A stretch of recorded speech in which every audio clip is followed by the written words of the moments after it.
Hey there, it's Danielle Burnock from DanielleBurnock.com, that lady on the internet who loves you, connecting you to the love that heals so you can love yourself from survive to thrive.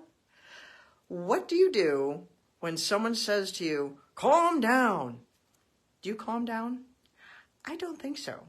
When people go, calm down, generally our reaction is the opposite. We're like, don't you tell me to calm down, or we get more upset. People don't calm down by command. You can't tell someone to calm down and it works. It does not work. So I want to share something with you to help you calm yourself. And right in that sentence is part of the key. Calm yourself. The power to calm yourself is in you, is in yourself, in you. It's your choice. Someone telling you to calm down isn't going to calm you down. Someone trying to calm you down isn't really calming you down either. Where the power is in your choice. You choosing to respond differently. You're choosing to calm yourself. And it's not that simple as it sounds, really. I understand that may make it sound like, oh, you're making it sound too easy. Sometimes it's easier than others. And if you practice it, it gets easier. But it all starts with choosing on the front end. Do you want to calm yourself? Do you want to lean into this power to be able to calm yourself?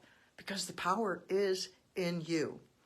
Recently, I learned something that maybe you already know about. It's probably been out there for a while, called the 90-second rule. Apparently, when our body is being impacted by something in our environment, our body is releasing chemicals, is going through a process for 90 seconds.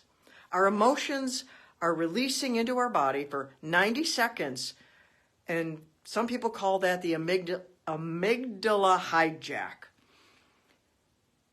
And it's helpful to know this because if we recognize this is happening and we choose to employ the pause, I'm going to pause. My amygdala is under attack. Maybe you're not even going to remember that word, my amygdala. My brain's under attack. My emotions are under attack. My body's under attack. Say it however you want. What really is important is what helps you. Not getting all these scientific words right. That does not matter. What matters is you being able to calm yourself down. And when that flood of emotion comes and that 90-second thing is going on, if you can pause for that flood of emotion to pass, it dissipates, they say. I mean, if you're in a trauma response situation where it's a trauma exposure, my guess is it's not that simple.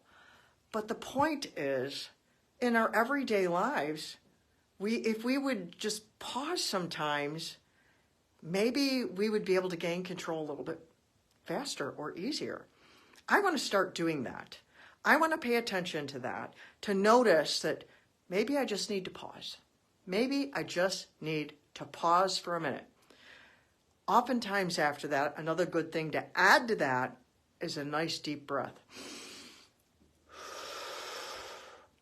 Because see what's happening when our amygdala is being hijacked, when that emotion is in full force, our emotions and our minds, they're off somewhere. And what we need to do is we need to ground ourselves. Some people call it centering themselves. What we need to do is we need to shift our focus off of the emotion and off of the thoughts back into our body, into the present, where we are now, to get us back in the moment, because we're lost somewhere in all of those chemicals, lost somewhere in all of that emotion, lost somewhere maybe in the rage or whatever is happening. So if we can ground ourselves, we can bring ourselves back to center, bring ourselves back to the grounding, back to my body, so that my emotions aren't all hijacked all over the place. Then there's things called grounding techniques. There's various different kinds of breath work.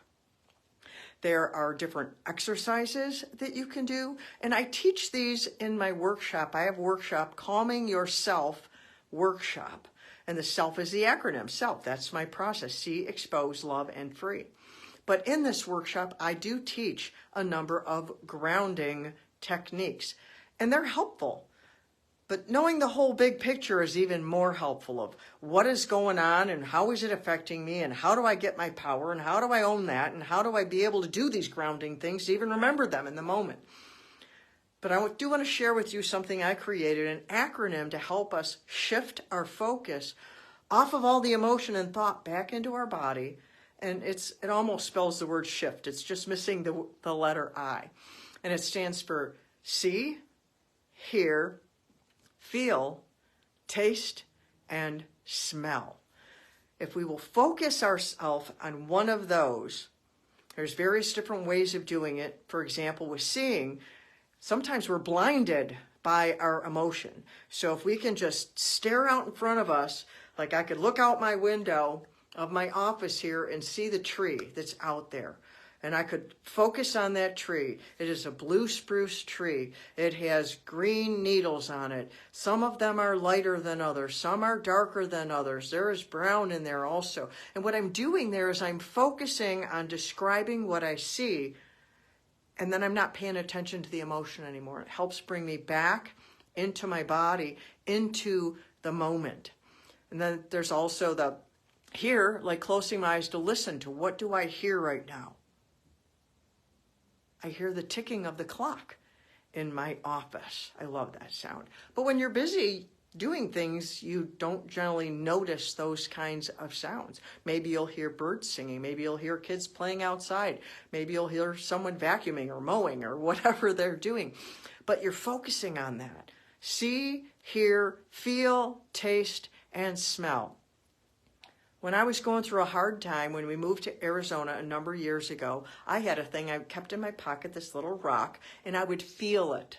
I didn't know it was a grounding method back then, but it was a grounding method. I would grab a hold of this rock and I would feel it and remember the teaching I'd gotten from a lady in a Bible study talking about how God is my rock, and I would hold this and I would remember that, and it would bring me back into my body. And then tasting. You know, make yourself a cup of coffee. Put a mint on your tongue. If you're a gum chewer, chew a piece of gum and close your eyes and focus on the taste for a minute. And then smell.